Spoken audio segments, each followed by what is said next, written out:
Hey everyone, Dr. D here, and in this video we are covering the last chapter that we need to cover, chapter 25 from Talaro's Foundations in Microbiology 12th edition by Barry Chess. So let's go ahead and get started. Dr. D, Dr. D, Dr. D, Dr. D, Dr. D, Dr. D, Dr. D, Dr. D, Dr. D. Explain stuff. Welcome back for our final chapter, looking at chapter 25. This chapter covers the RNA viruses that infect humans. So let's go ahead and get started. It looks like RNA viruses are a diverse group of small infectious agents. Remember, they are not organisms. They are classified based on their envelopes, their capsid shape, and nature of their RNA genome. So here you can see how they're classified. Again, we start at the top of this graphic with RNA viruses.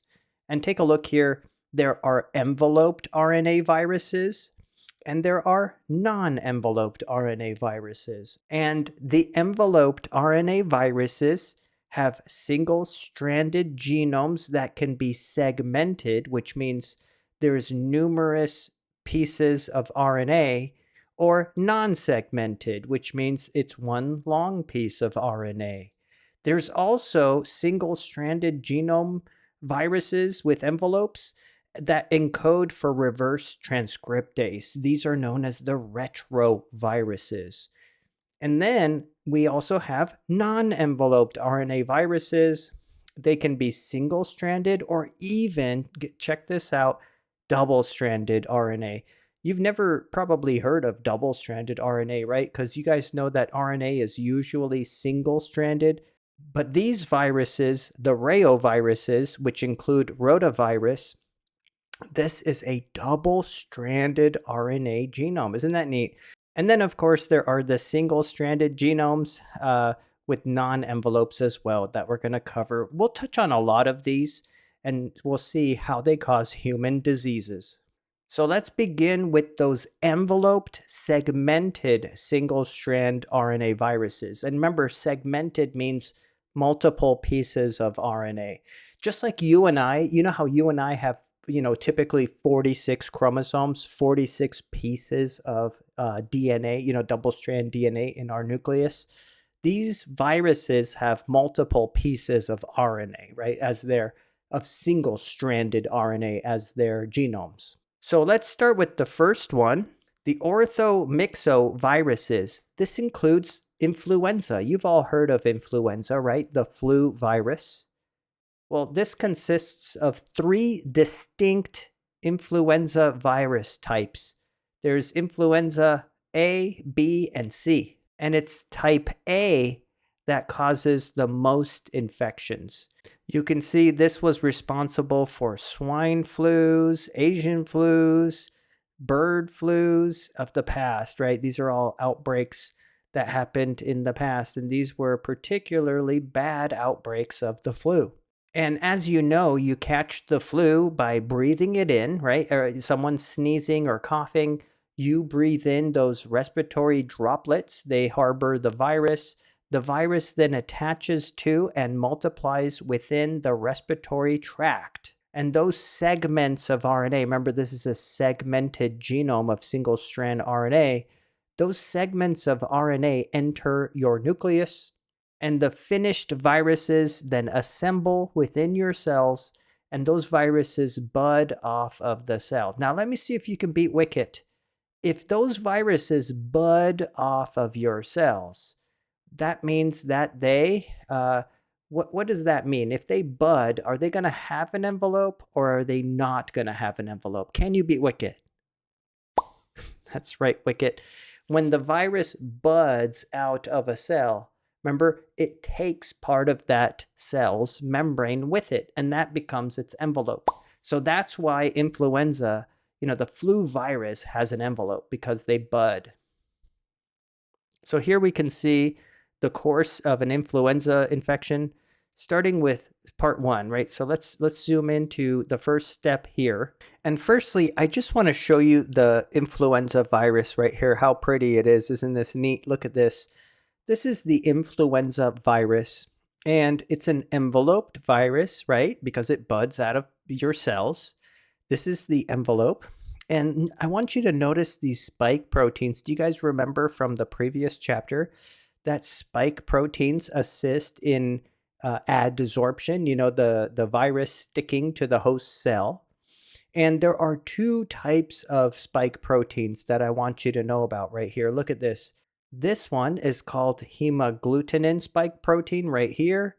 And this other one is called neuraminidase spike protein right here. And the flu virus is known for having both types of spike proteins, and they're both very important. In fact, have you ever heard that viruses are called, H and N? So for instance, H1N1 strain of the flu, H3N1 strain of the flu, H2N1 strain of the flu. Have you ever heard that in the news? They say there's a new outbreak of such and such flu. It's H3N1, and so what are they talking about? They're talking about your H is hemagglutinin spike and your N is neuraminidase. And depending on which type of hemagglutinin spike and which type of neuraminidase spike, that's your HN number, right? And that dictates something about the identity of that virus, right? So we're going to talk more about this, but isn't that neat to understand? And do you remember I said it's a segmented RNA virus? Well, inside of this envelope are segmented pieces of single-stranded RNA. Each one of these is a single-strand RNA with its own helical capsid. So there are 8 pieces of single-stranded RNA with helical protein capsids inside. Isn't that neat? So that is what makes up the flu virus. And take a look. It's these hemagglutinin spike proteins that fuse with the membrane of the epithelial cells of your respiratory tract. And remember, this is a specific binding to specific proteins on the cells of your respiratory tract. Next, the virus is endocytosed. Remember, that's a type of phagocytosis where the membrane of the cell, it wraps around the virus and invaginates to bring in the virus within a vesicle. And so the virus is endocytosed into a vacuole and then uncoated to release its 8 nucleocapsid segments into the cytoplasm. And by the way, the neuraminidase protein here, this neuraminidase spike protein, is required for the virus getting out of that vacuole or that vesicle that is brought into the cell. And now what do you have? Look, you have 8 pieces of single-stranded RNA with their own little helical capsids. Those nucleocapsids are transported into the nucleus. That's where they go. There, the negative sense RNA strand, which is in black, is transcribed into a positive sense strand, which is in red, that will be translated into viral proteins that make up the capsid and spikes. By the way, I don't need you to really understand the difference between negative sense RNA and positive sense RNA, but I will briefly touch on it. When you're dealing with single-stranded RNA, that single-stranded RNA can either be the negative sense of the RNA strand or it could be the positive sense RNA strand. There, basically, anytime you have double-stranded RNA, one of those strands is going to be the positive sense, and its complement is going to be the negative sense. Does that make sense? So, no pun intended. So, the positive sense strand is the one that mimics mRNA. It's the one that ribosomes can directly translate into proteins. The negative sense strand cannot be directly translated into proteins. The ribosome can't make sense of it, right? So the flu virus is technically not just a single strand RNA virus. It's a negative sense single strand RNA virus, which means that it needs to copy its negative sense strand into a positive sense strand before the ribosomes can make proteins from that strand. I hope that makes sense. Again, I don't need you to know that level of detail, but it's good to understand, right? And then check it out. Once the positive sense strands are made, they can leave the nucleus, meet up with the ribosomes. That's what these little hamburger bun looking things are, the ribosomes. And the ribosomes translate that positive sense single strand RNA into proteins. Proteins like hemagglutinin and neuraminidase and capsid proteins. And then the positive sense RNA strands are then copied back into negative sense RNA strands. And this will serve as the genomes for the new virion. Then you have all 8 of these pieces of RNA, these nucleocapsids, which include the negative sense RNA, plus the helical capsids. So there are technically 8 little pieces of RNA plus protein, 8 little nucleocapsids, and they all kind of push out on the cell membrane, causing a budding, right? Remember budding. And that bud, this membrane is going to form the envelope for the new virus. Isn't that neat? So that is the replication cycle of the flu virus. Now you understand how the flu works. And again, I told you guys about the influenza glycoprotein spikes. Remember, hemagglutinin is known as H. And there are 18 subtypes, and these bind to the host cells. And then there's neuraminidase, or N. There are 11 subtypes. I told you that it helps the virus get out of that vacuole. It also hydrolyzes mucus, so that it can chew through the mucus and get to the underlying epithelial cells of your respiratory tract. And then it assists viral budding and release as well.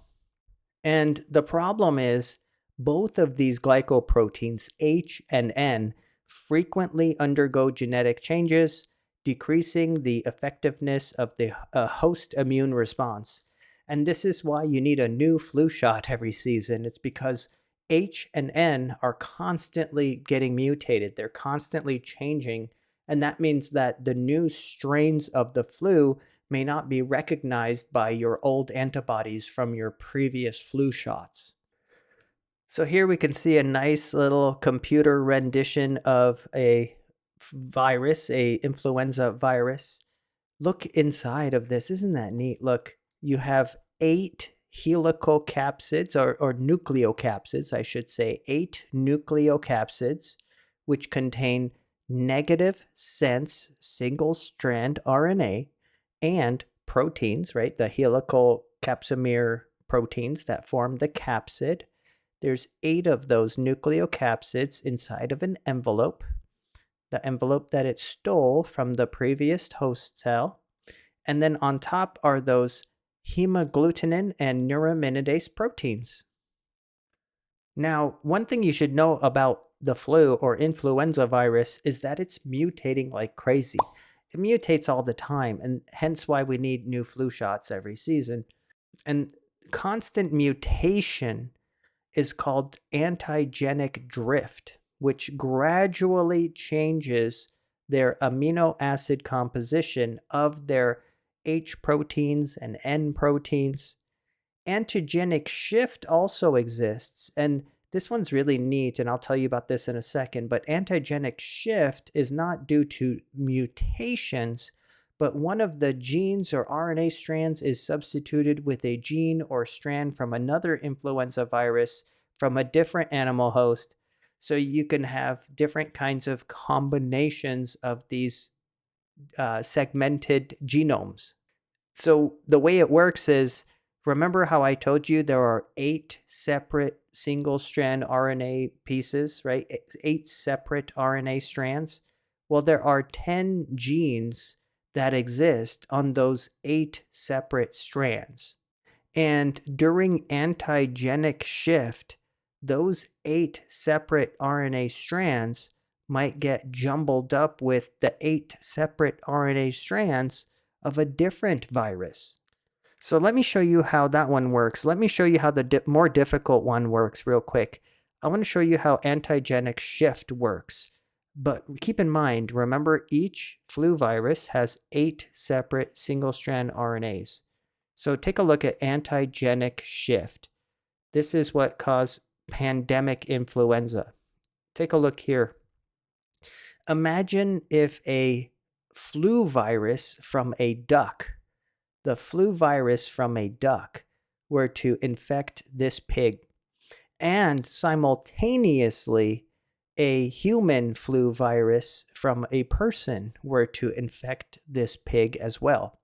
Now, this pig's respiratory tract is going to have, cells that have 8 pieces of RNA from the duck virus, and they might also have 8 pieces of RNA from the human virus. Well, guess what? When new virion bud from this pig cell, they might pick up some duck RNA pieces, like let's say 4 duck RNA pieces, and they might pick up 4 human RNA pieces.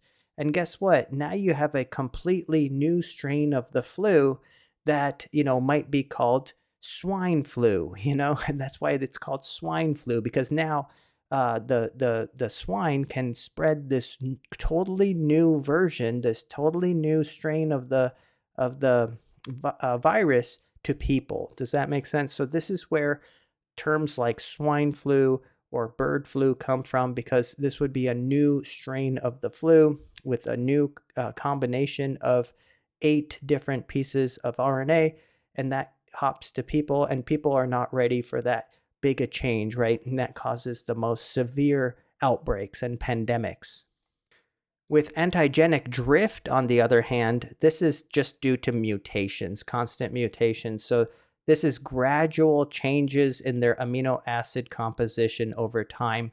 And usually it's the head portion of the viral spike proteins, H and N, that change, whereas the stem typically remains stable over time. So what that means is it's the head, you see the head portion mutates while the stem or the stalk remains the same. And see, this is antigenic drift or seasonal influenza. Notice how the head portion of hemagglutinin or neuraminidase changes slightly over time. The first mutation occurring in this individual, the second mutation occurring in this individual. And that would give newer and newer strains of the flu. Okay, so what makes the flu so dangerous and a constant nuisance for us humans is that it mutates so often, but by a combination of mutations, antigenic drift and shuffling of chromosomal pieces, right? Antigenic shift. So speaking of influenza strains, influenza nomenclature, that means how we name the flu, chronicles its virus type, animal of origin, location, year of origin, and hemagglutinin and neuraminidase antigen description. See, this is an example of that nomenclature, right? Type A, place of origin, the year, and the H subtype and the N subtype as well. But remember that influenza type A is the most virulent.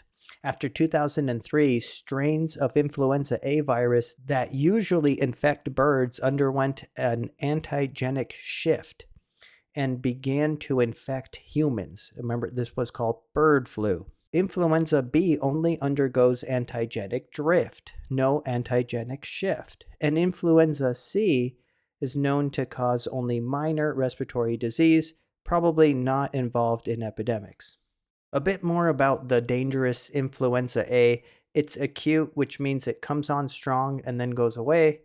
It's highly contagious in respiratory droplets and causes respiratory illness. It can cause pandemics and is actually among the top 10 causes of death in the US, mostly among elderly and small children. These viruses bind to the ciliated cells of our respiratory tract and the mucosa.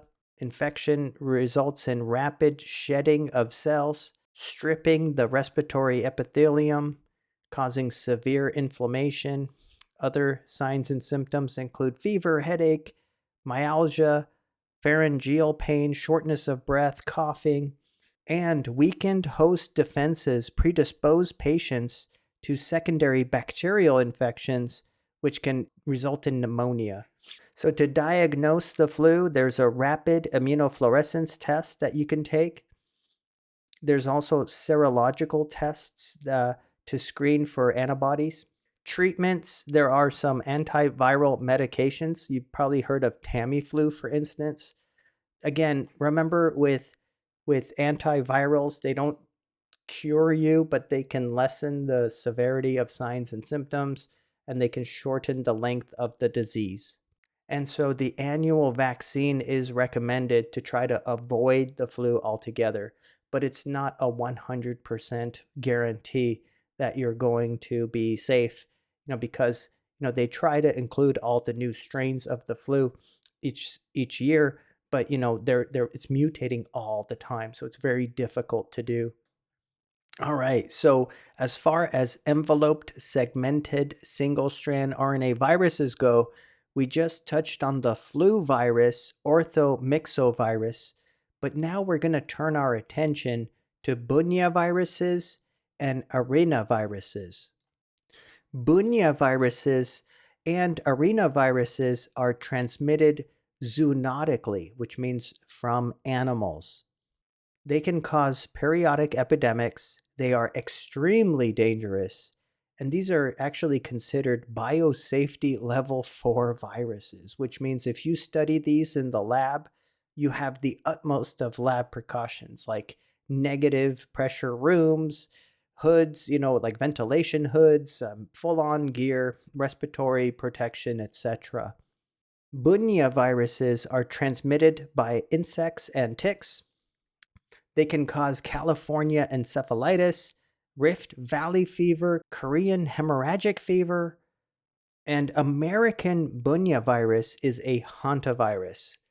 This hantavirus is actually very, very dangerous. Let me tell you about it. Not many people know that you could catch hantavirus and pass away from it. This is also known as sin nombre hantavirus, which translates to no name hantavirus.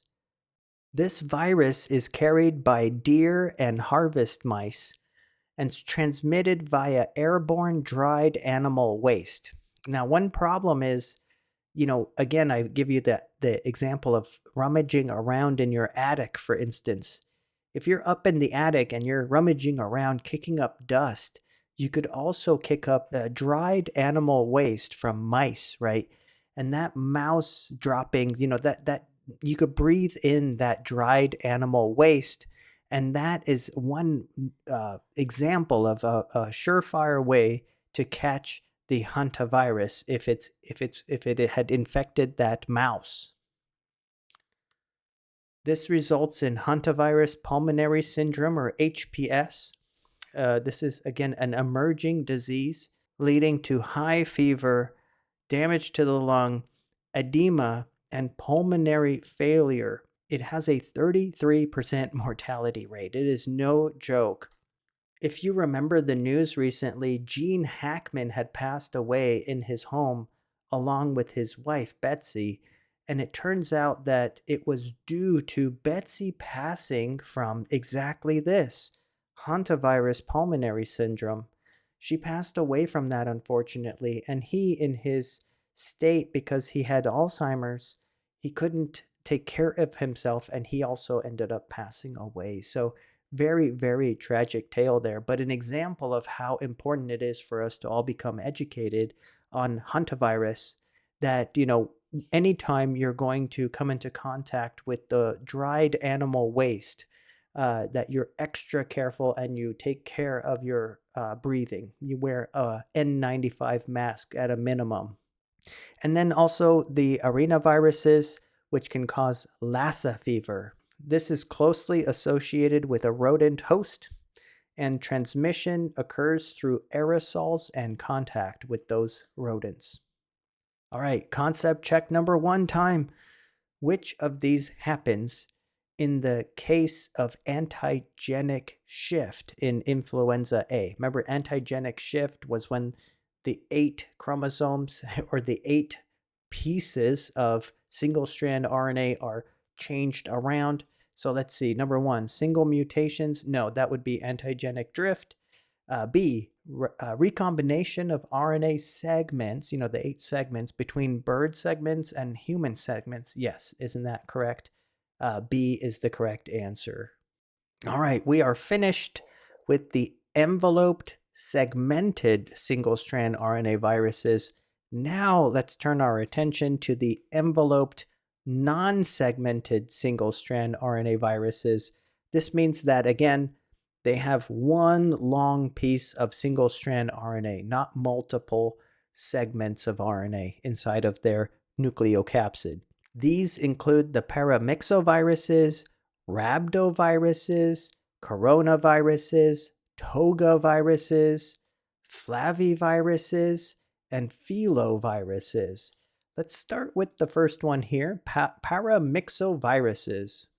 The Paramyxoviruses include Paramyxovirus, which causes parainfluenza and mumps, Morbillivirus, which causes measles, Pneumovirus, which causes respiratory syncytia.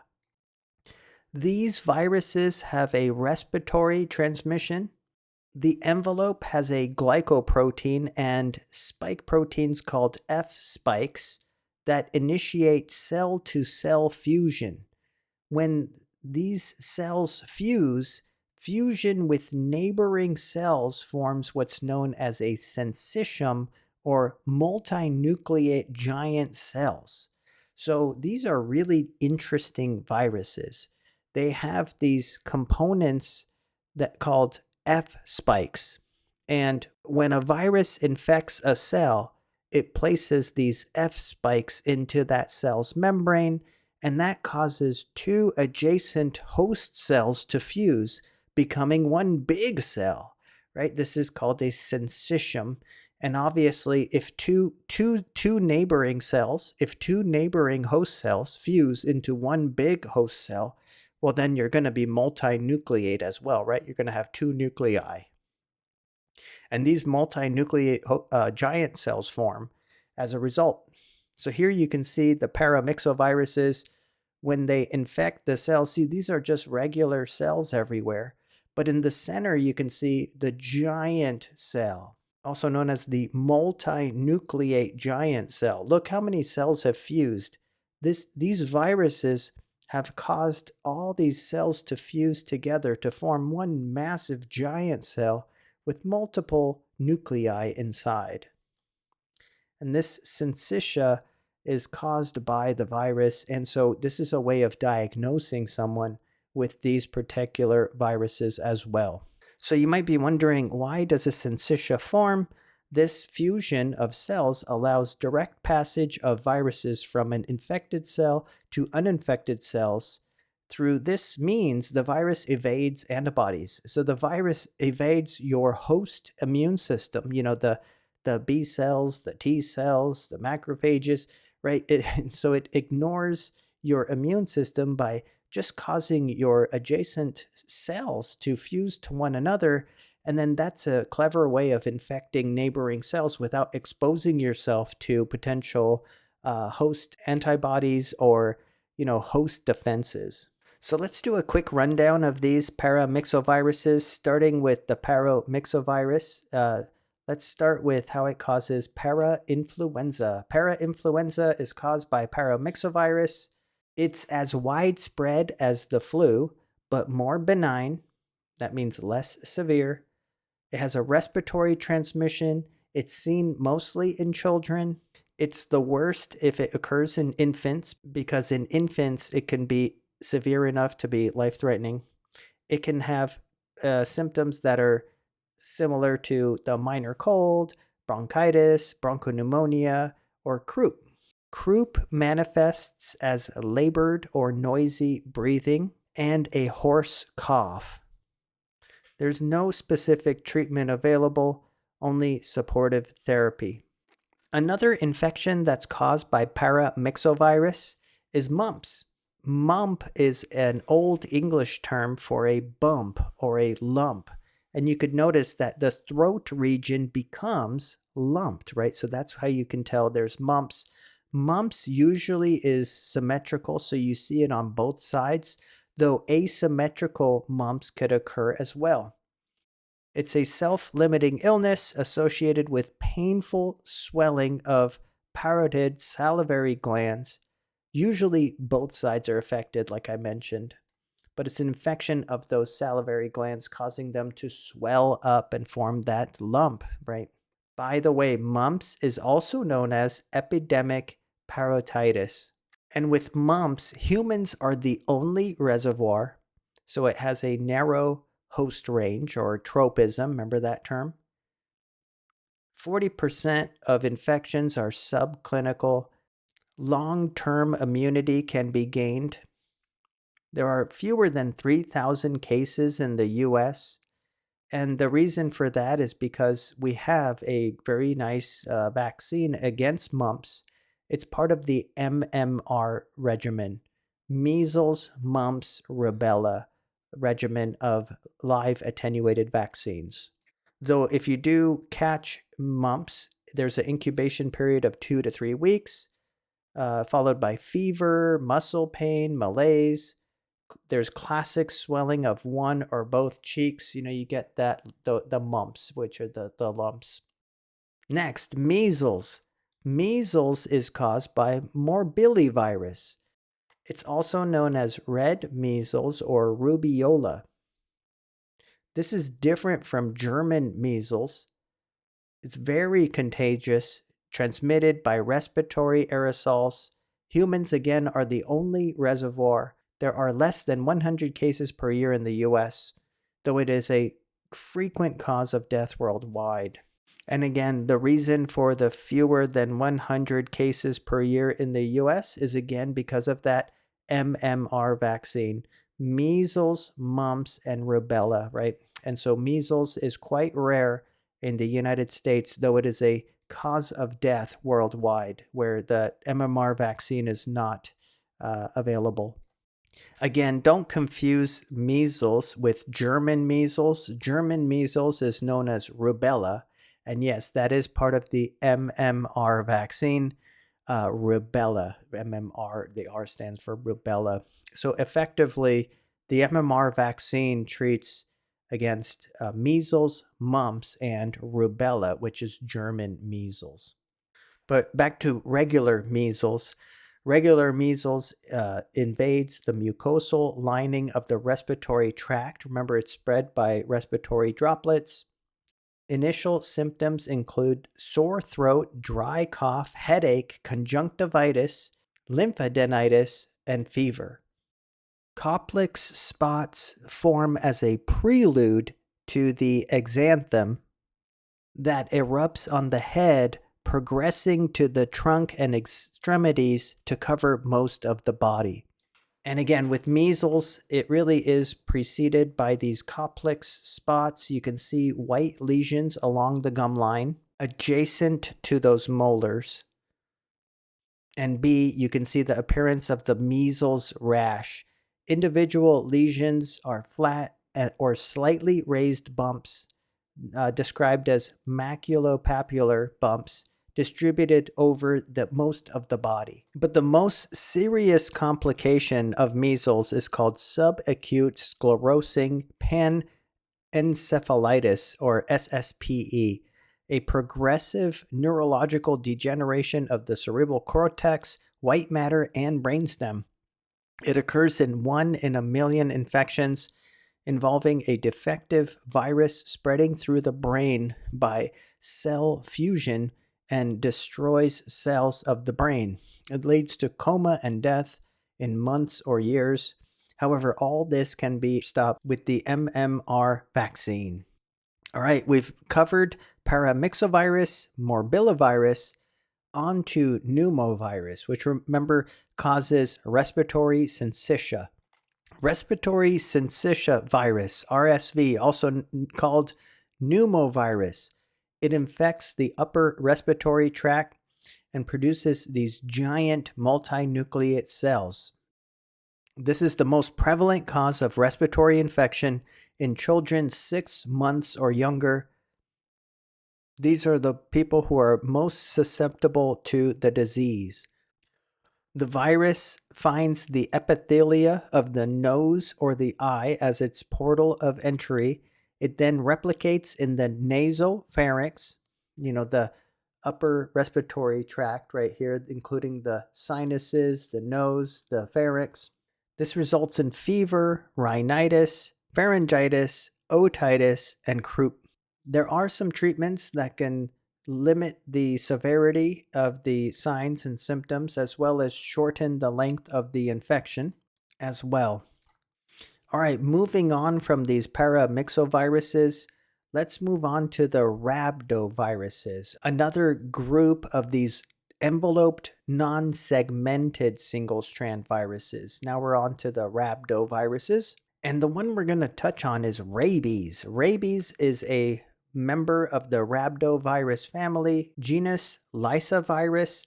It's an enveloped, bullet-shaped virus. It's really, really interesting. It actually looks like tiny bullets. Slow, progressive zoonotic disease. It's spread by animals, usually through an animal bite. The primary reservoir include wild animals. It can be spread by both wild and domestic mammals by bites, scratches, and inhalation of droplets as well. Here's that bullet-shaped virus I told you about. It actually is bullet-shaped. It's got a tight envelope. The envelope is tightly associated with the internal nucleocapsid. On the left, you can actually see an electron micrograph, an actual picture of these little bullet-shaped rabies viruses. Isn't that really interesting? And as always, there are spike proteins protruding from the envelope of this virus. So let's say you're bit by a rabid animal. The virus enters through that bite. It grows at the site of trauma for a week and multiplies. Then enters nerve endings and advances toward the ganglia, spinal cord, and finally reaches the brain. Infection cycle is completed when the virus replicates in the salivary glands. And there is a progression to this disease, a slow progression. These are the clinical phases of rabies. First, you have the prodromal phase, where you have fever, nausea, vomiting, headache, fatigue. Some experience pain, burning, tingling sensations at the site of the wound.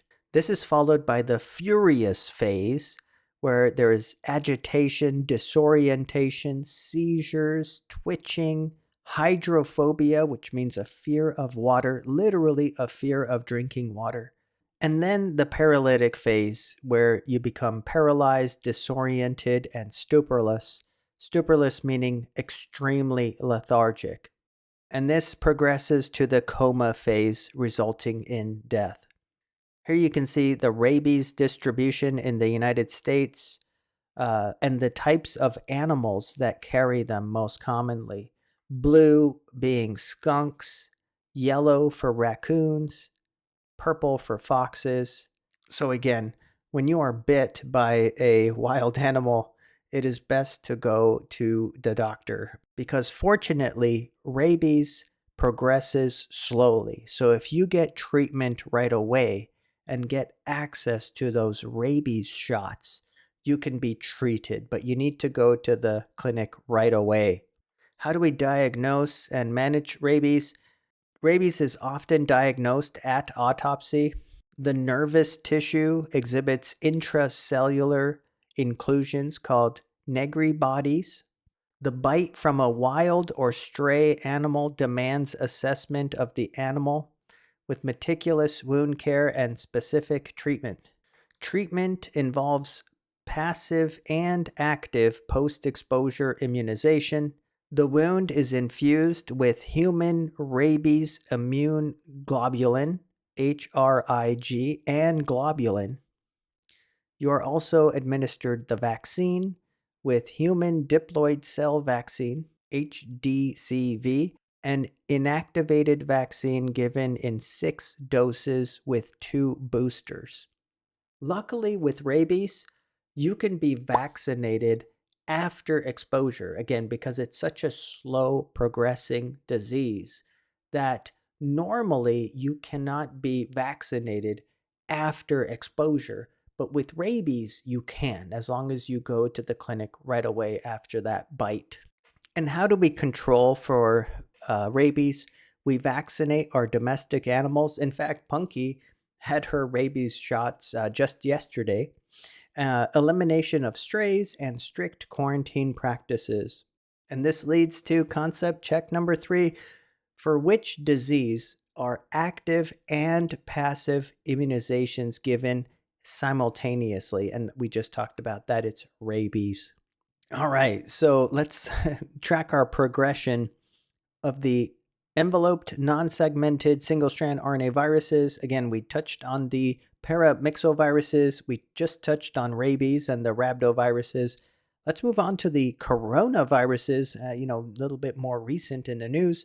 Coronaviruses including SARS, MERS, and COVID-19. Coronaviruses are relatively large RNA viruses with distinctively spaced spikes on their envelopes. In fact, that's how they got their names. If you look at one of these viruses under the microscope, those spikes and how evenly and distinctly spaced they are in that envelope makes it look like a crown. And that's how these viruses got their name coronaviruses, because corona translates to crown. And these viruses look like they're wearing little crowns. Isn't that neat? And it's all because of the spike proteins and how they protrude out of that envelope. This is common in domesticated animals. 7 types of these coronaviruses have been characterized in humans. 4 of these are agents that cause mild upper respiratory infections. And unfortunately, continuous intermingling of humans and animals leads to viral spillover, where the virus can jump from one species to another. Here you can see SARS-CoV-2, the virus itself. On the right, you have a cartoon. On the left, you have an actual image with an electron microscope. Notice how the corona, the crown here, this is the envelope with those spike proteins, and it looks like this virus is wearing a crown, hence how it earned its name. This virus has a helical nucleocapsid. Remember, it's a non-segmented genome. And then it has that envelope, which it stole from the host cell, and it's studded with those distinctly spaced spike proteins. Now, some people think that coronaviruses came out of nowhere in 2019 with the, pandemic. But did you know that coronaviruses have been understood for a long time? In fact, in 2002, this was an outbreak of what was known as severe acute respiratory syndrome, or SARS, which was caused by a particular coronavirus. This SARS virus was a coronavirus transmitted through droplets or direct contact, resulting in fever along with flu-like symptoms, including chill, headache, body ache, diarrhea, sore throat. People may experience shortness of breath, acute respiratory distress, pneumonia. Severe cases in older and less healthy can result in respiratory distress and even death. Diagnosis relied on detection with antibodies against SARS-CoV or amplification of the viral RNA using reverse transcription PCR. And treatment was supportive. See, we don't have an actual cure. Treatment was supportive in order to help with lessening the severity of the signs and symptoms. Other coronaviruses included MERS, or Middle East Respiratory Syndrome. There was a relatively small outbreak. First identified in 2012 in Saudi Arabia, it had a 34% death rate, much higher than smallpox and plague outbreaks, and was quite devastating. And then lastly, we are all familiar with SARS-CoV-2, the causative agent of COVID-19. This arose late 2019 in Wuhan, China. It was less virulent than MERS, but more transmissible than SARS-CoV and MERS-CoV. So this meant that it spread much more easily than the other two, but it was less virulent. The pandemic emergency was later announced by March 2022, and by January 2022, 331 million cases were identified with 500,000 deaths, one of the deadliest recorded outbreaks. SARS-CoV-2 is spread by respiratory transmission, either by droplets and to some degree by aerosols. The WHO classified variants under 3 categories: variants of concern, variants of interest, and variants under monitoring. This is another one of those viruses that was constantly becoming mutated as it spread throughout the population. The way SARS-CoV works is that SARS-CoV-2 has those spike proteins. And remember, spike proteins are required for binding to specific proteins on the surface of cells. And it turns out that SARS-CoV-2 spike proteins bind to angiotensin converting enzyme 2, also known as ACE2 proteins, on the surface of your respiratory tract cells, as well as other cells in your body, but mainly through the respiratory tract. And this occurs before fusion of the viral envelope and the cell membrane. That's what leads to penetration of the cell with SARS-CoV-2. After a 4 to 5 day incubation period, this is followed by fever, cough, fatigue, body aches, sore throat, headache, diarrhea, loss of smell or taste. Now, the most severe effects are results of what's called cytokine release syndrome, where it's a systemic inflammatory response by release of massive amounts of cytokines that can lead to acute organ failure of kidney, heart, liver, acute respiratory distress. What happens is you have what's known as a cytokine storm in your body, where there's this massive amounts of signals being sent in the body, and this results in, an overreaction. You can think of it as an overreaction of your immune system to the virus. And that's what leads to all this damage in the body and leading to death. Complications of this virus can also include multi-system inflammatory syndrome and long-haul COVID. Diagnosis is confirmed with molecular testing, nucleic acid amplification tests, RT-PCR, antigen tests, antibody tests. We have a lot of different tests now that can almost instantly diagnose someone with COVID. Here you can see some of the treatments, the antivirals for COVID. Again, what do these do? They lessen the duration of the disease and they lessen the severity, but they are not a cure-all. There are also vaccines now available from Johnson & Johnson, Pfizer, and Moderna. All right, so if you're keeping track, we covered the Paramyxoviruses, Rhabdoviruses, Coronaviruses, on to Togaviruses. This includes Rubella virus. Let's check this out. Togaviruses include Rubivirus, the virus that causes the disease Rubella. Again, this is a single-strand RNA, non-segmented virus with an envelope. In this case, it's a loose envelope. This is called German measles. So when they refer to German measles, this is what they're talking about: rubella, not standard measles. This is an endemic disease. That means it's always present in the population to some degree. Most cases are reported in adolescents and young adults. It's transmitted through contact with respiratory secretions. You could diagnose it based on serological testing.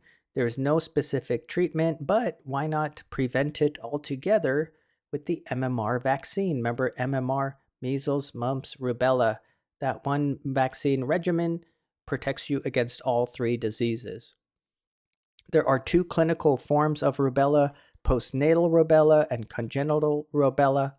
With postnatal, This results in malaise, that general feeling of discomfort, fever, sore throat, lymphadenopathy, which refers to swollen lymph nodes, rash. It's generally mild, lasting about 3 days.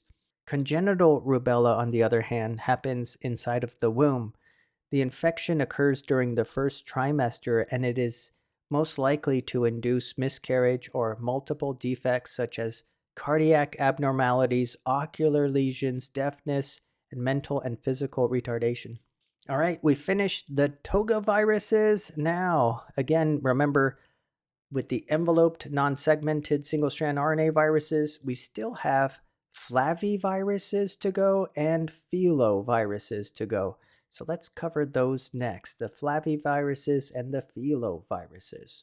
With Flaviviruses, we're going to cover Hepatitis C virus, or HCV. Again, Hepatitis C is caused by Flavivirus. It's acquired through blood contact, including blood transfusions, needle sharing, etc. And the infection can have varying characteristics. 75 to 85% of people will remain infected indefinitely, so basically lifelong. Possible severe symptoms can occur without permanent liver damage. It's more common to have chronic liver disease without overt symptoms, and cancer can also form due to that chronic hepatitis C virus infection. Now, with treatment, your textbook is stating that there's no cure and no vaccine. However, I have heard of a recent cure for hepatitis C that is effective in most people. So I think your textbook just needs to update that factoid. So we're talking about the flaviviruses, but it's interesting that flaviviruses, as well as other arboviruses, can be spread by arthropod vectors. Arthropod vectors, remember, include mosquitoes, ticks, flies, and gnats. And these are transmitters or vectors for over 400 viruses, including Togaviruses, Flaviviruses, Bunyaviruses, Reoviruses. And the illnesses that can be spread by these arthropods can be anywhere from mild to life-threatening, with hemorrhagic fever. The vectors and viruses tend to be clustered in the tropics and subtropics. Many temperate zones have periodic epidemics. And because these arboviruses depend on the vectors, the mosquitoes, for instance, infections show a peak incidence when the arthropod, like the mosquito, is actively feeding and reproducing. Humans usually serve as a dead end for arboviruses, accidental hosts, or they can be a maintenance reservoir. And by controlling the vector, you can control the disease. Here in Texas, for instance, when the mosquito population gets out of hand, they do spraying against the mosquito, trying to lessen the numbers of the vector to lower the amounts of disease. Here you can see the worldwide distribution of those arboviral diseases. Blue areas show no disease because the vector does not live there. In this case, we're looking at the vector, which is a type of mosquito called Aedes aegypti. This mosquito serves as the vector for chikungunya virus, dengue virus, Zika virus, and others. And notice that it's prevalent in hot areas, right? Places where it's warm. And with these arbovirus infections, they could be acute with mild fever, with rash, no long-term side effects, with prominent symptoms including fever, headache, myalgia, joint stiffness, and rash. However, this can also result in viral encephalitis. The brain, meninges, and spinal cord are involved and become inflamed, leading to convulsions, tremors, paralysis, loss of coordination, memory deficits, and changes in speech and personality, coma. Survivors may experience permanent brain damage. So it's really the luck of the draw. Some people have mild symptoms, and some people can actually become paralyzed or die. Arbovirus infections in the U.S. include West Nile virus, which can cause encephalitis, Colorado tick fever, Eastern equine encephalitis, lacrosse encephalitis, St. Louis encephalitis, chikungunya virus, and Zika virus. Hemorrhagic fevers spread by these biting insects and arachnids include yellow fever and dengue fever as well. So you see, sometimes the best way to prevent certain diseases, is to control for the vector that spreads them. And one likely vector is this Aedes aegypti mosquito. All right, and this leads to concept check number 5. Rubella is a serious infection for both children and adults, and that is true. And with that, I believe we are at the halfway point of this long chapter. I'm going to go ahead and take a break time with Gizmo and Wicket, see what these little guys are up to, and we'll be right back to finish off the final chapter for this semester.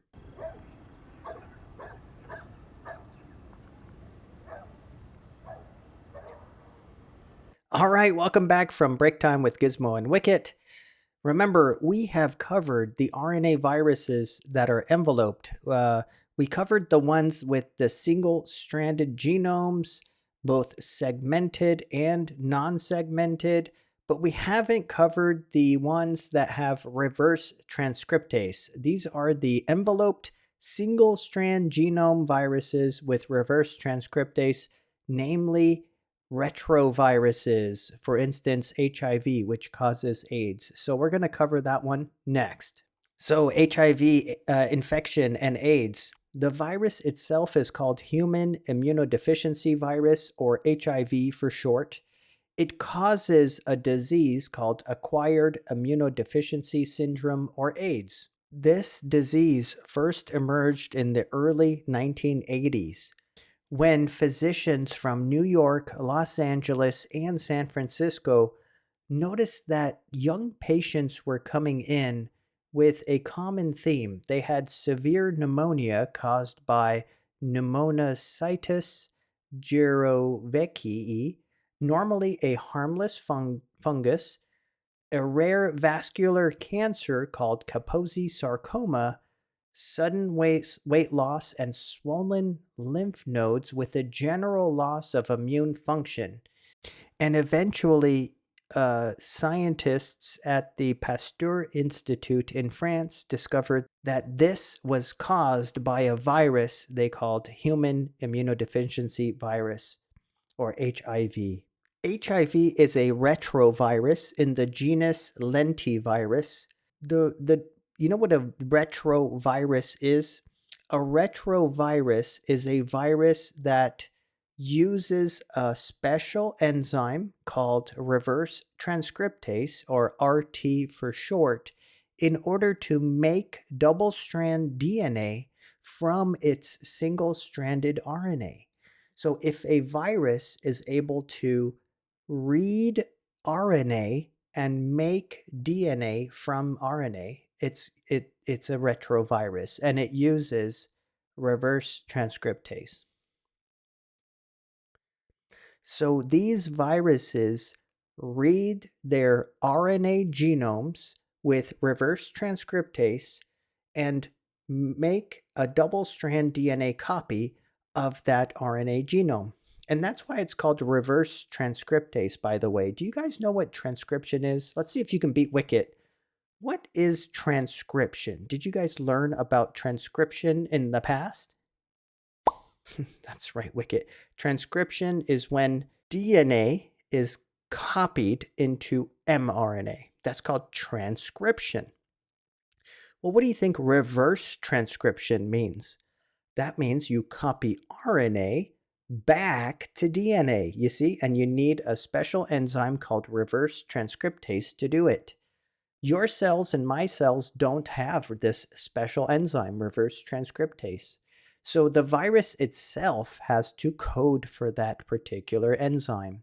The HIV virus has a gene, the reverse transcriptase gene, and so HIV's genome can produce that enzyme, reverse transcriptase, through gene expression. Isn't that neat? And by the way, so because you're going backwards, right? You guys know you're going from gene like when you do transcription, you copy a gene to mRNA. If you do reverse transcription, you go from RNA back to DNA. So you're going back from RNA to DNA. And did you know that's why they call these retroviruses? Because you're going back. And that's what retro means, when you wear the bell bottoms from the 70s or whatnot, it's retro, right? And these are called retroviruses because, when people think about the flow of information, are you guys familiar with the central dogma of molecular biology that information flows from DNA to RNA to proteins? Well, that's the way that information is supposed to flow, right? From DNA to RNA to proteins. That's what they call gene expression. But here you're going from RNA back to DNA. So that's retro. And that's how these retroviruses got their name. And what's scary is once these viruses infect your cells with their single strand RNA, they use their reverse transcriptase enzyme to convert that single strand RNA to double-stranded DNA. And then they use another enzyme called integrase to permanently integrate their DNA into your DNA, the host DNA. So think how scary that is.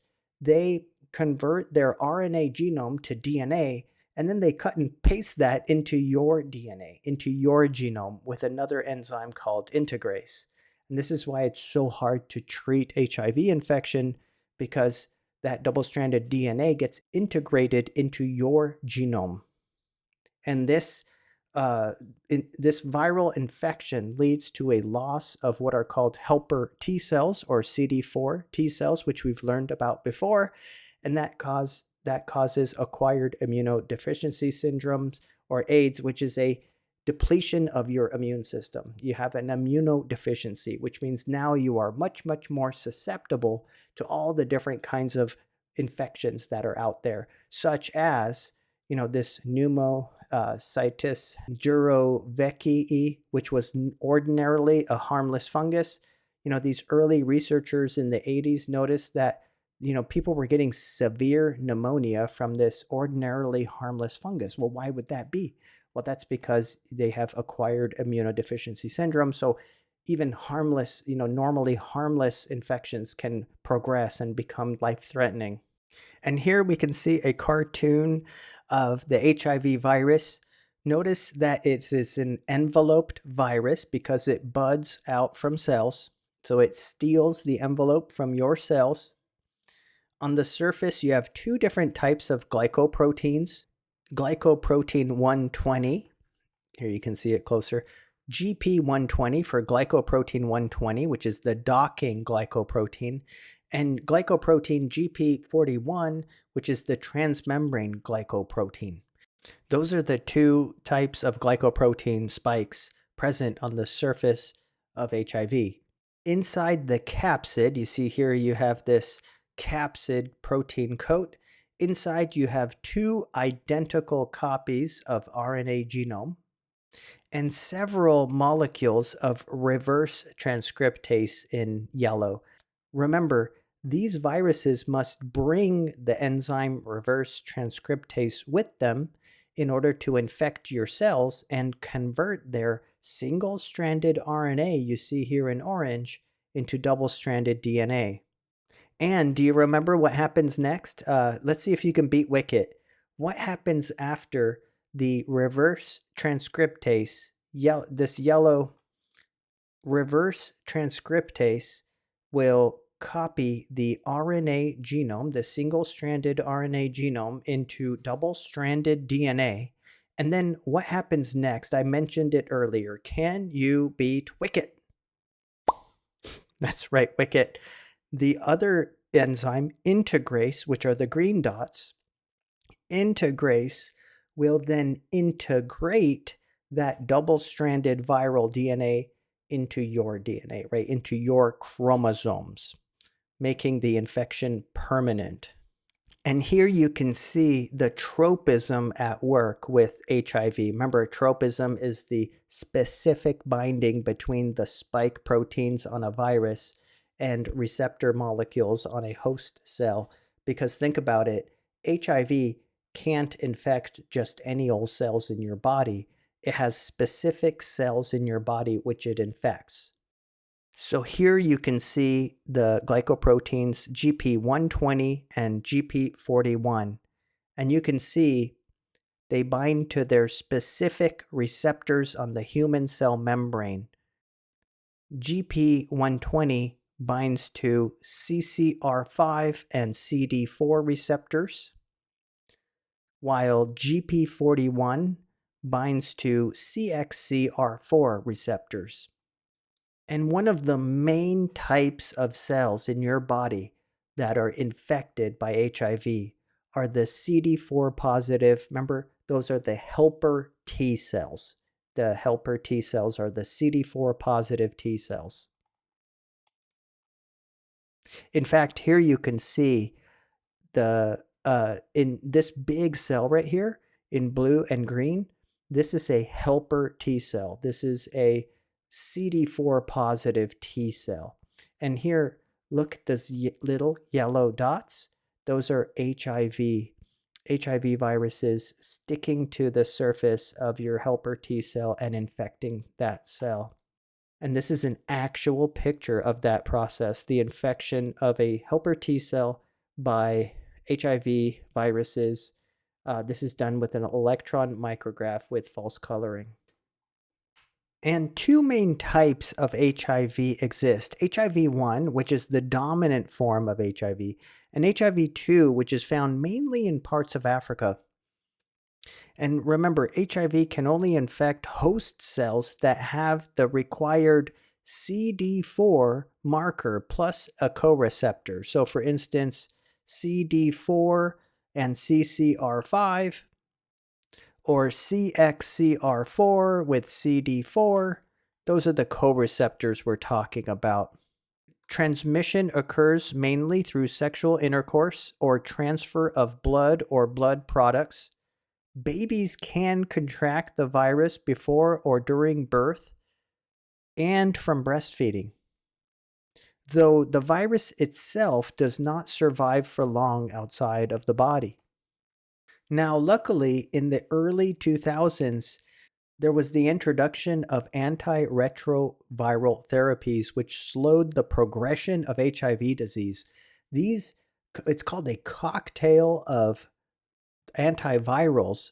This cocktail of different drugs slowed the viral replication so much that it allows for people to live long and healthy lives, though they aren't technically cured of the disease. If they were to stop taking those antivirals, the virus would ramp up again, and that would progress to AIDS. And HIV is the 9th most common cause of death among people aged 25 to 34, with 30,000 cases per year, 81% of which are males that account for the new infections. It can be spread by multiple sexual partners, sharing of needles, mother to fetus, and rarely by donated blood. Now, what's really neat is that people with a mutated co-receptor, primarily the CCR5 co-receptor, these people have a natural resistance to certain strains of HIV. And of the ways of transmitting HIV, it appears that male-to-male sexual contact is the most common way of spreading the disease.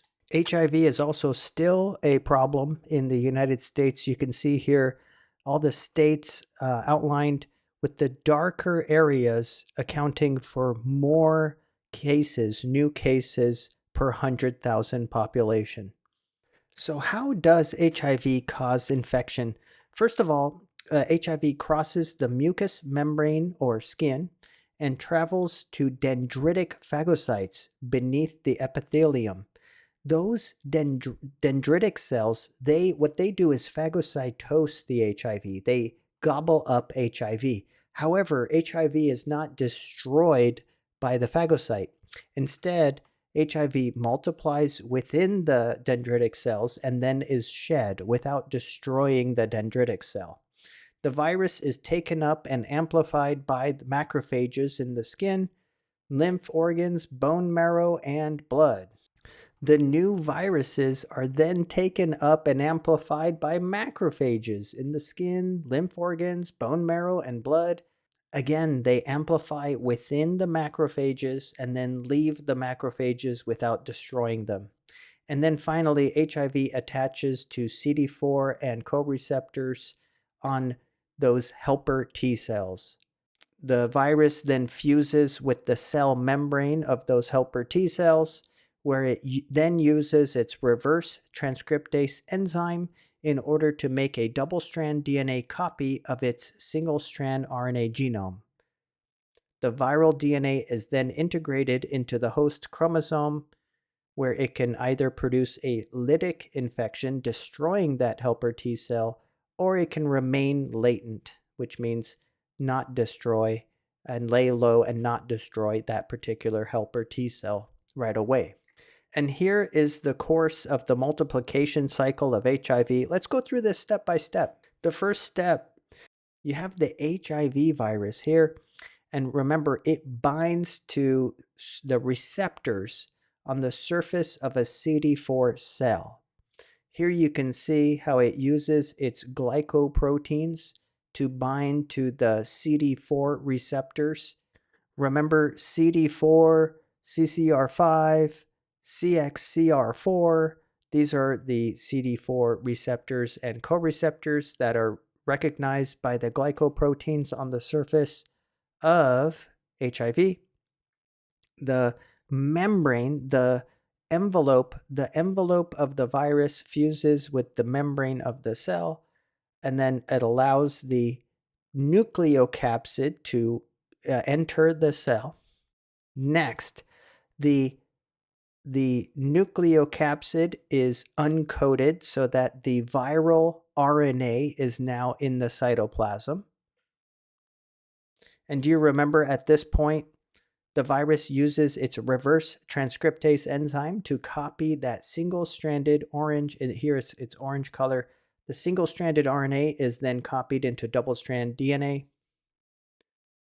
The double-strand DNA then enters the host nucleus, where, remember, this other enzyme called integrase allows the double-stranded DNA of the virus to integrate into the host DNA.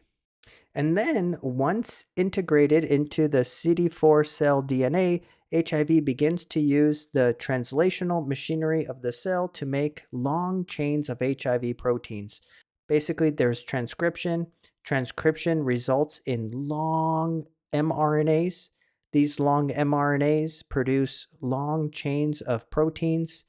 Those proteins need to be cut from one another and separated into individual proteins. This is done by a viral protein enzyme called protease. So what happens is the new genomes, as well as the long protein chains, push outwards on the membrane of the cell. Now the new virus is formed. It's an enveloped virus with glycoproteins on the outside. It also has 2 copies of the viral genome inside, as well as protease. And do you remember, protease is the enzyme that's going to cleave all these long protein structures into the individual proteins that's required for infection. Now, I just want to turn your attention to where it says stop. Do you remember when I said that there is a cocktail of antiviral drugs that you can take if you have an HIV infection? Well, that cocktail includes many different drugs. That's why they call it a cocktail of drugs.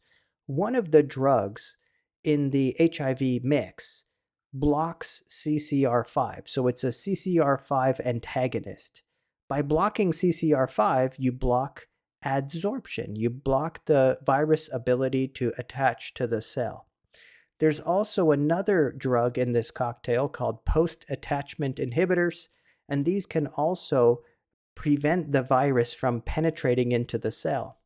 There are also fusion inhibitors, which can prevent the fusion and penetration into the cell. There are also reverse transcriptase inhibitors that prevent reverse transcriptase from copying the single-strand RNA genome into double-strand DNA. There's another type of nucleoside reverse transcriptase inhibitors as well, which also interfere with reverse transcriptase. There are integrase inhibitors, which prevent the enzyme integrase from integrating the double-strand viral DNA into your DNA. And there are even protease inhibitors, which prevent this protease enzyme from finalizing and cleaving apart the viral proteins. So do you see how that works? When you take the antiviral cocktail of HIV, it includes all these different drugs, and each of these drugs blocks HIV wherever it turns. Like everything HIV tries to do, it seems to be blocked.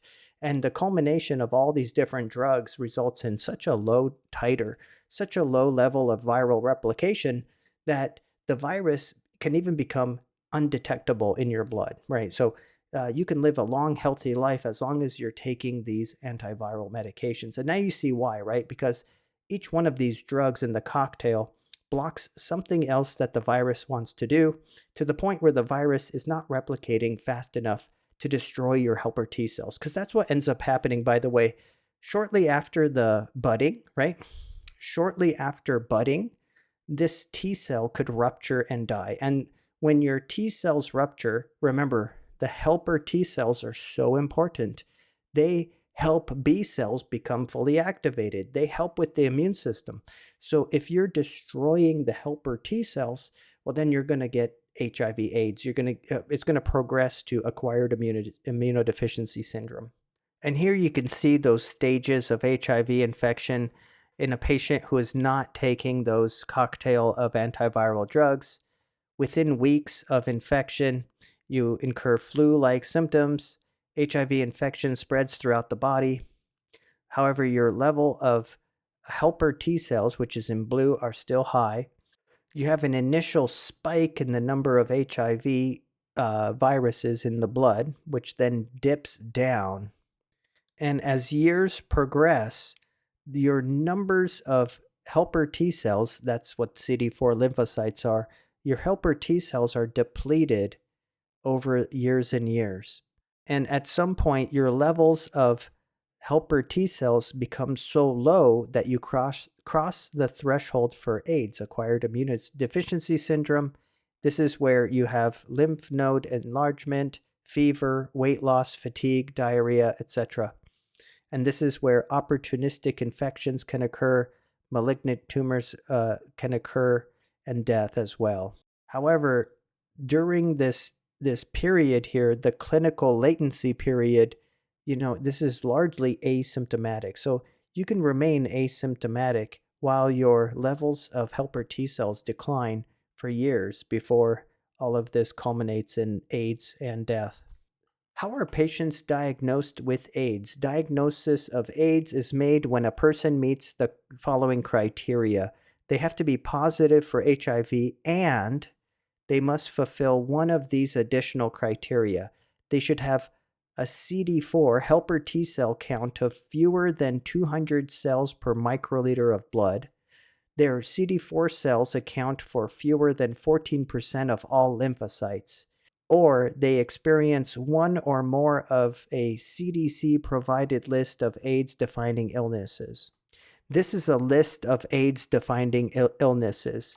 There are illnesses that can affect the skin or mucous membranes, the nervous system, cardiovascular and lymphatic system, respiratory tract, GI tract, genitourinary or reproductive tract. And so these are the defining illnesses that they're talking about. These are things that happen to be coincident with AIDS. And so how do we prevent or treat AIDS? There's no vaccine available. Monogamous sexual relationships are the best course of action, or abstinence, condoms, universal precautions. There is no cure at the moment, but therapies, like I said, they can slow down the progress of the disease. That cocktail of antiviral drugs is amazing at how it can slow the disease, allowing for a long, healthy life. And that leads us to concept check number 7. Which of the following cells is a target of HIV infection? Dendritic cells, monocytes, helper T cells. Isn't it all of the above? Because monocytes differentiate into macrophages. The macrophages play a role. The dendritic cells play a role. The helper T cells play a role. But remember, dendritic cells, monocytes, and macrophages, they phagocytose HIV, while the helper T cells are actually infected directly by HIV. But they all play a role. All right, if you're keeping track, we've talked about all of the enveloped RNA viruses that we wanted to cover. However, now we're going to focus for the rest of this chapter on the non-enveloped RNA viruses. And some of them are single-stranded and some of them are double-stranded. So we're going to touch on that next. All right, again, the non-enveloped, non-segmented single-strand RNA viruses, the picornaviruses. Picornaviruses are named for their small pico size and their RNA core. Important genera include enterovirus, rhinovirus, and cardiovirus. Let's start with a type of enterovirus called poliovirus. Poliovirus causes a disease called polio, also known as poliomyelitis. This causes an acute enteroviral infection of the spinal cord that can cause neuromuscular paralysis. Poliovirus itself is a naked capsid virus, so it does not have an envelope. It's resistant to acid, bile, detergents, and can survive stomach acids when ingested. Luckily for us, worldwide vaccination programs have reduced the number of cases, and eradication is expected. So hopefully soon, polio will make the way of smallpox and be eradicated. Here's the structure of picornavirus. You can see the three-dimensional model of poliovirus. It's got this small, tiny little viral particle that's naked. It's an icosahedral capsid consisting of 60 copies, each of 4 different proteins. You see there's 4 different proteins colored in 4 different colors, and 60 of those come together to form this capsid. Buried within the nucleocapsid is a single strand of RNA. See, it's a very, very simple little virus. It's one of the world's smallest and simplest viruses, and it spans only 30 nanometers across, which is nothing. And this is what actual poliovirus looks like with an electron microscope at 300,000 times magnification. Polio is transmitted by the fecal-oral route. Polio adheres to receptors of mucosal cells. It multiplies in number and then sheds in the throat and feces. Some of it leaks into the blood. 95% of infections are subclinical. Some develop mild flu-like symptoms that last less than a week. This is known as abortive poliomyelitis. However, if the infection persists, if viremia persists, viremia meaning, again, viruses in the blood, the virus can spread to the spinal cord and brain. If the nervous tissue is infected but not destroyed, this can lead to muscle pain and spasm, meningeal inflammation, and vague hypersensitivity. However, the disease can also progress to what's known as paralytic disease, polio disease. Here, you have invasion of motor neurons, which can cause flaccid paralysis. And this can happen over a few hours to a few days. And severe cases of polio depend on how much damage was done to these motor neurons. Depending on the amount of damage, we can have post-polio syndrome, or PPS, progressive muscle deterioration, occurs in 25 to 40% of patients infected with poliovirus in childhood, leading to paralysis of the muscles of the leg, abdomen, back, intercostals, diaphragm, pectoral girdle, and bladder can result as well. And rarely, bulbar poliomyelitis can occur. This is a rare case requiring mechanical respirators. Brainstem, medulla, and cranial nerves are affected here. This can lead to severe deformities of spine, shoulder, hips, knees, and feet. Here you can see an external respirator, also known as an iron lung, which was used to provide adequate ventilation for polio patients suffering from paralysis of the respiratory muscles. So essentially, if you have damage to those respiratory motor neurons and the respiratory muscles, you need this iron lung to breathe for you. And people were restricted to this device for their entire lives. There was a gentleman who just recently passed after being inside of one of these devices for decades. With the exception of the head, the entire body was enclosed inside of this vessel, and modulation of air pressure within the iron lung forced air in and out of the patient's lungs. Most patients spent a week to 10 days in the respirator, but in cases of permanent paralysis, a lifetime of confinement was required. And here you can see the deformities that can form as an outcome of childhood paralytic polio. Treatment for polio is largely supportive of pain and suffering. Respiratory failure may require artificial ventilation, physical therapy. However, because of widespread vaccination, again, polio has almost been eradicated. And we can thank the upcoming eradication of polio to the vaccine developed by Jonas Salk in the 1950s. He later went on to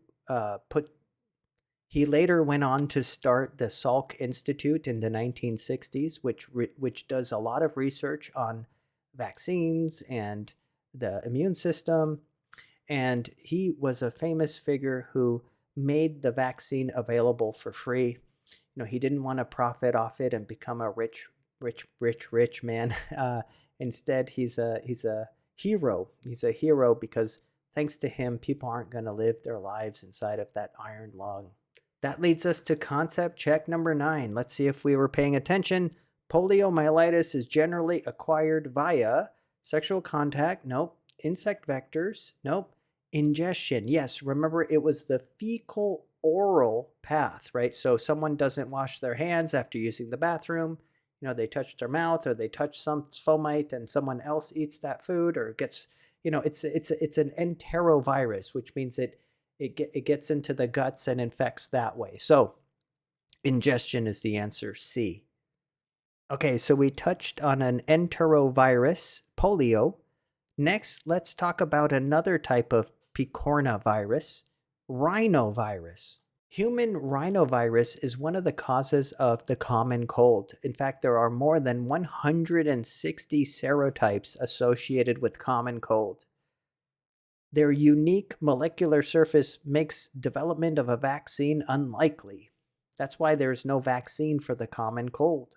And many strains circulate in the population at one time, acquired from contaminated hands and fomites. So it's those rhinoviruses and adenoviruses that make up most of the viruses that cause the common cold.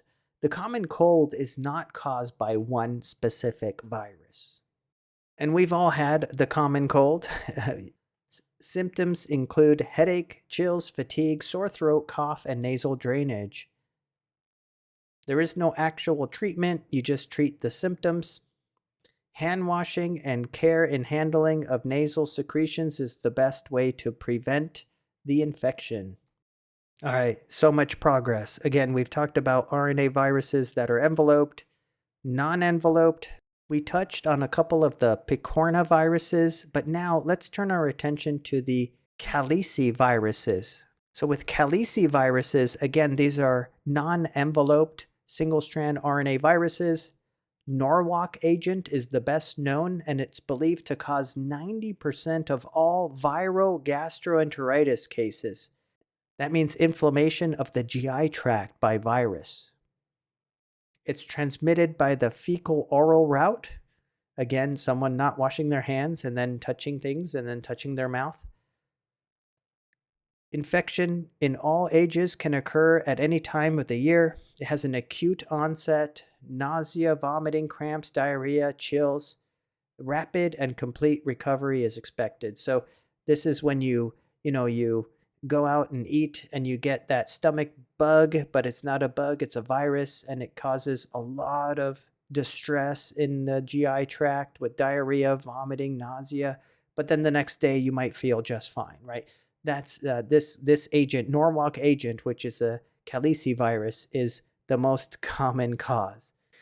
And at long last, believe it or not, we're on our final RNA virus type. These are the double-stranded DNA genome RNA viruses that are non-enveloped. This includes the Reoviruses. So let's talk about that real quick to wrap up our discussion of RNA viruses. So again, here are the Reoviruses, unusual double-stranded RNA genome viruses, right? You don't think of RNA as double-stranded normally, do you? But this is a double-stranded RNA genome virus with no envelope. There are two best-known examples, Reovirus and Rotavirus. Reovirus causes cold-like upper respiratory infection and enteritis. Rotavirus is spread by oral fecal transmission. It's the primary viral cause of mortality and morbidity resulting from diarrhea in infants and children. Here you can see a sample of feces from a child with gastroenteritis, and you can see the spoked wheel morphology used to identify rotavirus. And again, rotavirus is dangerous in young children, infants and children, because it can cause diarrhea, and that loss of fluid can result in death. And with that, we have reached the end of this whole course. This is it. Thank you for joining me for all 25 of these chapters. They've been interesting. I hope you've learned a lot. It's been a pleasure to be your instructor for this course. Let me know if you have any questions or comments. Reach out to me anytime. I appreciate you being a student. Thank you for joining me, and I will catch you guys next time. Dr. D, Dr. D, Dr. D. Dr. D, Dr. D, Dr. D. Dr. D, Dr. D, Dr. D.